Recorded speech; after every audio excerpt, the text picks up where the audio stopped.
Hello everyone, welcome to Study with Joy. I'm your friend Jyoti Singh. How are you guys? So let's start our today's topic.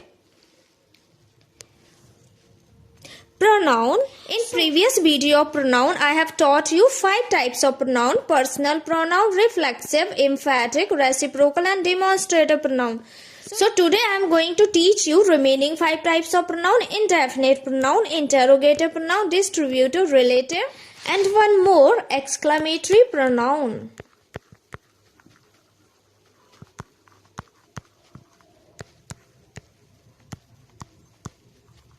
Exclamatory pronoun. So let's start our session. Indefinite pronoun. So what is indefinite pronoun? Definite मतलब क्या होता है? निश्चित चीज, and indefinite means अनिश्चित. जब हम किसी फिक्स्ड पर्टिकुलर पर्सन के बारे में बात नहीं करते हैं, जनरल बात करते हैं, तो वो हमारा indefinite pronoun के अंदर आता है. जैसे कि all are brave, सभी बहादुर हैं. All are brave. तो अब यहाँ पे ऑल दिया है, सभी बहादुर हैं, बट हमें किसी एक पर्टिकुलर पर्सन के बारे में तो जानकारी मिली ही नहीं कि किसकी बात हो रही है. सभी की बात हो रही है ना यहाँ पे, तो ये एक जनरल बात हो रही है. जब हम किसी पर्टिकुलर पर्सन के बारे में बात नहीं करते हैं, जनरल बात करते हैं, तो वो हमारा इंडेफिनिट प्रोनाउन के अंदर आता है. जैसे कि each of the students, each of the students. So here each of the students, हर एक. तो हर एक से हमें किसी पर्टिकुलर पर्सन के बारे में बात पता नहीं चल रही है, हमें एक जनरल बात पता चल रही है कि हर एक. सो इस तरह के प्रोनाउन जो हमें किसी फिक्स डेफिनेट पर्सन के बारे में जानकारी नहीं देते हैं, वो हमारे इनडेफिनेट प्रोनाउन के अंदर आते हैं. So let's take some example. Here we finally moved to another department. Finally हम एक दूसरे डिपार्टमेंट में चले गए. तो जो यहाँ भी another शब्द है, दूसरे डिपार्टमेंट में तो चले गए, पर वो डिपार्टमेंट किस डिपार्टमेंट में गए हो ये हमें पता नहीं चला. हमें एक जनरल बात पता चली है कि दूसरे डिपार्टमेंट में चले गए, but in which department he moved हमें पता नहीं चला है. Anyone, कोई भी एक. I swear I won't tell anyone this secret, मैं कसम खाता हूं कि मैं ये सीक्रेट किसी को भी नहीं बताऊंगा. किसी को भी, तो ये किसी को भी कौन? किसी फिक्स्ड पर्सन के बारे में हमें पता नहीं चला है. Anything is possible if you believe, कुछ भी पॉसिबल है अगर आपको विश्वास है. कुछ भी पॉसिबल है, पर क्या पॉसिबल है ये हमें पता नहीं चला है. Each company is fighting to protect its own commercial interest. अपने खुद के कमर्शियल इंटरेस्ट को बचाने के लिए हर एक कंपनी फाइट कर रही है. हर एक कंपनी, तो यहाँ पे हमें किसी फिक्स्ड कंपनी के बारे में पता नहीं चला है. Either one will be fine, कोई एक सही होगा, तो वन एक, कौन एक ये हमें पता नहीं चला. Enough is enough, बस पर्याप्त है, तो ये पर्याप्त हमें फिक्स्ड पता नहीं चला है. एवरीवन, हर कोई मीन्स कौन? किसी फिक्स्ड पर्सन के बारे में पता नहीं चल रहा. एवरीथिंग, सब कुछ मीन्स क्या हमें कुछ पता नहीं चल रहा है. तो वो शब्द जिससे हमें किसी फिक्स्ड चीज के बारे में, किसी फिक्स्ड पर्सन के बारे में, किसी फिक्स्ड एक्शन के बारे में पता ना चले, एक जनरल बात हो, एक जनरल बात हमें पता चले, तो वही हमारे इंडेफिनिट प्रोनाउन के अंदर आते हैं. For example, one should keep one's promise. कि एक व्यक्ति को, this is O not Q, तो एक व्यक्ति को अपने प्रॉमिस को निभाना चाहिए. हर व्यक्ति को अपने प्रॉमिस को निभाना चाहिए. इसका मीनिंग ये निकल रहा है. तो हमें किसी एक फिक्स्ड पर्सन के बारे में इससे पता नहीं चल रहा है.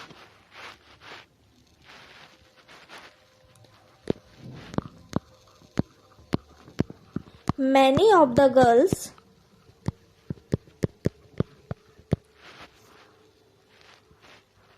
were absent. तो काफी लड़कियां क्या थी? एब्सेंट थी. तो इससे भी बहुत सी लड़कियां एब्सेंट थी. तो बहुत से हमें किसी एक फिक्स्ड लड़की के बारे में, फिक्स्ड पर्सन के बारे में पता नहीं चला. अब बहुत सी किन की बात हो रही है? वी डोंट नो, किसी फिक्स्ड पर्सन के बारे में जानकारी नहीं मिल रही है. None of these poem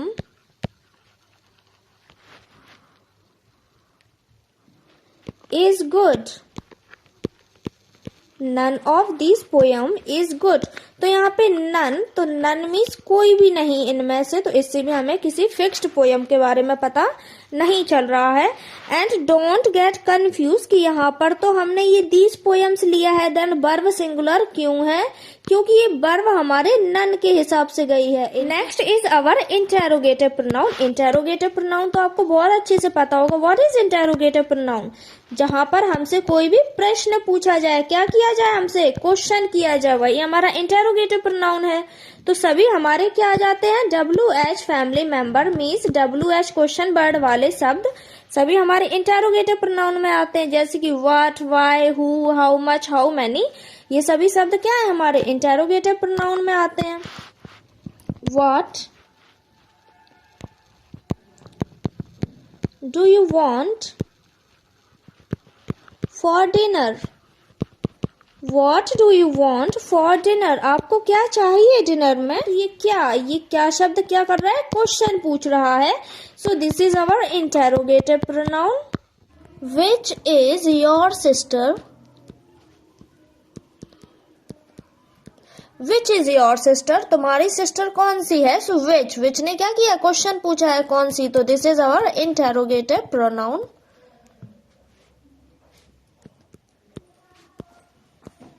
What do you want? So what ने क्या किया, क्वेश्चन पूछा है कि आपको क्या चाहिए. So what is our interrogative pronoun. What are you reading?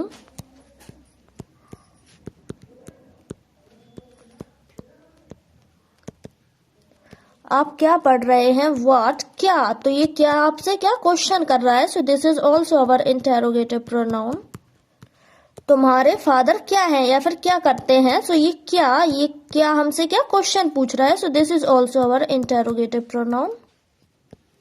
वह क्या बेच रहा था. सो दिस इज व्हाट, क्या, तो ये क्या हमसे क्वेश्चन पूछ रहा है. So this is also our interrogative pronoun. तुम्हारा फ्रेंड कौन है, तो ये कौन हमसे क्वेश्चन पूछ रहा है. So this is also our interrogative pronoun.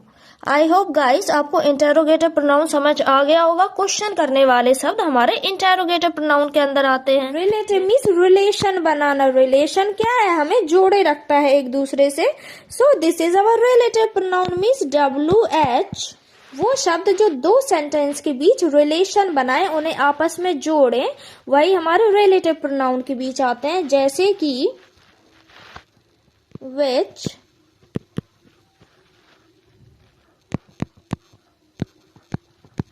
I had lost. मुझे पेन मिल गया जो कि मेरा खो गया था. ओके, मुझे पेन मिला जो मेरा खो गया था. तो जो इसने क्या किया है, इस वाले सेंटेंस और इस वाले सेंटेंस को आपस में जोड़. मुझे पेन मिला, खो गया था, ये तो अलग अलग सेंटेंस है ना. तो इसने विच ने क्या किया है कि I found the pen को I had lost के साथ जोड़ दिया. तो which is our relative pronoun, क्योंकि इसने दो सेंटेंस को आपस में जोड़ा है. तो हमारे WH क्वेश्चन वर्ड वाले, हमारे WH क्वेश्चन वर्ड या फिर that, ये हमारे middle of the sentence means बीच में आ जाए. अगर ये कहाँ आए, बीच में, तो ये सेंटेंस को आपस में जोड़ देते हैं एंड ये हमारे रिलेटिव प्रोनाउन कहलाते हैं. जैसे कि इस स्लाइड में हमारा ये विच क्या है, जो कि इसने क्या किया, सेंटेंस को आपस में जोड़ा. Example, this is the boy, this is the boy who has stolen my purse. This is the boy हमारा एक सेंटेंस है, ठीक है, यह लड़का है. stolen my purse, मेरा पर्स क्या चुराया. जिसने, यह वो लड़का है जिसने मेरा पर्स चुराया. तो ये क्या है हमारा, जिसने मीन्स WH है. WH ने क्या किया, इस लड़के को और इस पर्स की चोरी होने वाले इंसिडेंट को आपस में जोड़ दिया है. सो WH आया हमारा. सो this is our relative pronoun. तो WH क्वेश्चन वर्ड वाले शब्द यदि बीच में आ जाते हैं सेंटेंस के तो वो दो सेंटेंसेस को आपस में जोड़ने लगते हैं एंड हमारे क्या रिलेटिव प्रोनाउन कहलाते हैं। This is Sunita whose father is a doctor. This is Sunita whose father is a doctor. Whose यह सुनीता है जिसके फादर क्या है डॉक्टर हैं। तो जो ये शब्द है whose जिसके, इसने क्या किया है सुनीता वाले इंसिडेंट और फादर वाले इंसिडेंट को आपस में जोड़ दिया है। ये सुनीता और उसके फादर को आपस में किसने जोड़ा है, इस शब्द ने जोड़ा है। तो ये whose क्या हुआ हमारा relative pronoun.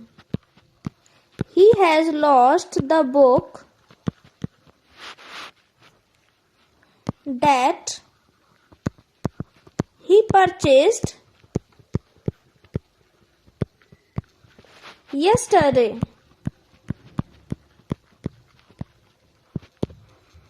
Okay. He has lost the book. उसने किताब क्या कर दी, गुम कर दी, खो दी।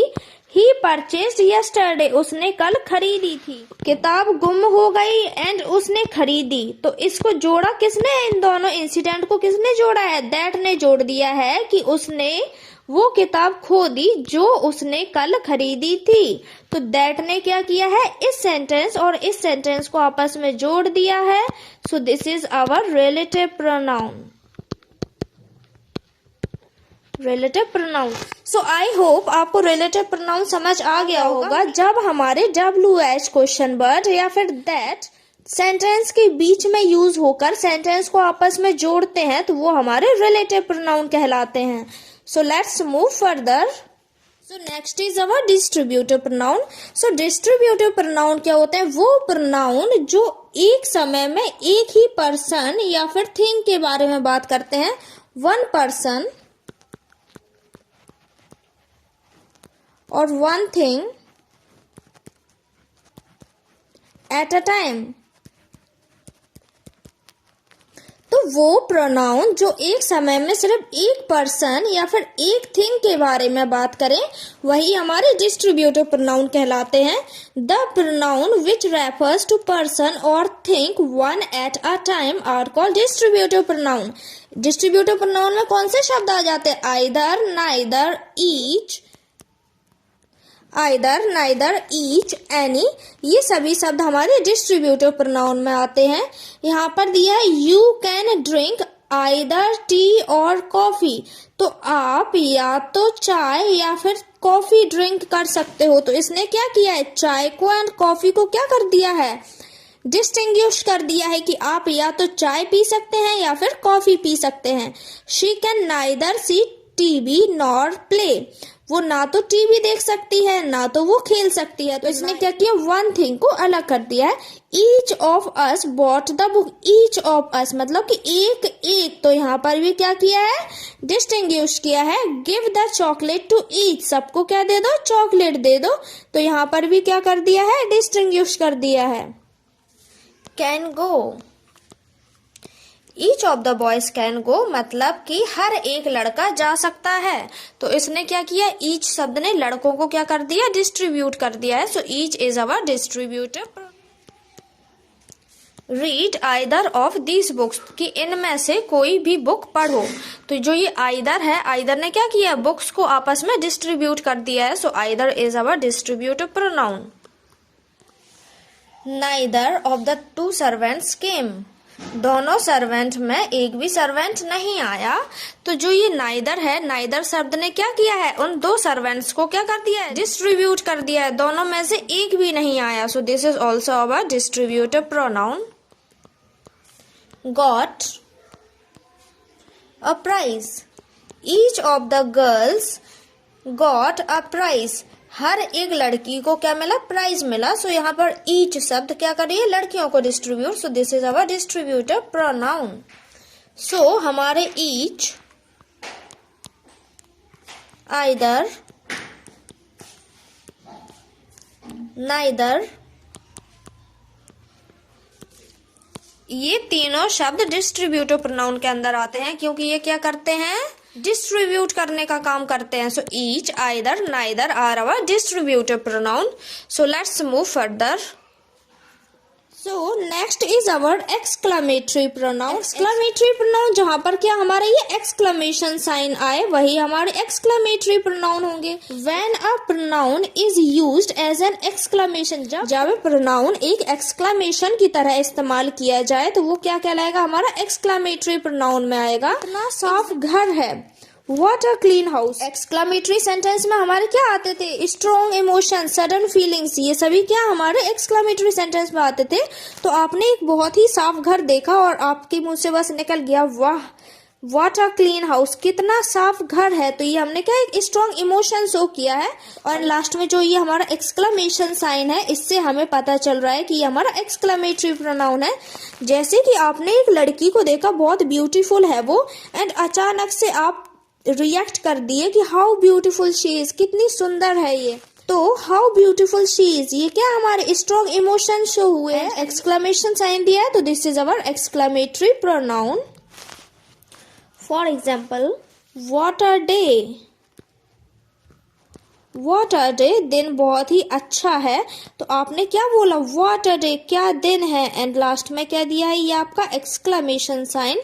सो this is our exclamatory pronoun. What, he is ill.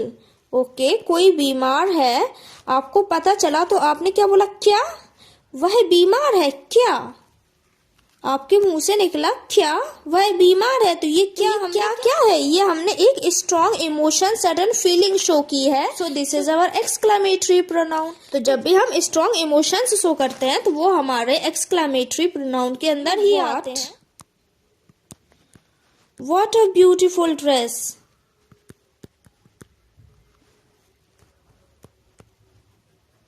Dress it is, कितनी सुंदर ड्रेस है ये. एक आपने ड्रेस देखी, बहुत सुंदर लगी, एंड अचानक से आपने कहा कि वाह कितनी सुंदर ड्रेस है ये, what a beautiful dress it is. तो ये आपने क्या शो किया है, एक स्ट्रॉन्ग इमोशन शो किया है, प्लस लास्ट में हमें ये एक्सक्लेमेशन मार्क भी दिया है. सो ये क्या होगा, हमारा एक्सक्लेमेटरी प्रोनाउन होगा. जहां पर भी हम स्ट्रॉन्ग इमोशन शो करें, सडन फीलिंग्स शो करें, स्ट्रॉन्ग फीलिंग शो करें, एंड वहां पर ये हमारा एक्सक्लेमेशन साइन दिया हो, वो हमारे क्या होते हैं, एक्सक्लेमेटरी प्रोनाउन होते हैं. तो आज हमने क्या पढ़ा है, indefinite pronoun, interrogative pronoun, distributive pronoun, relative pronoun and exclamatory pronoun.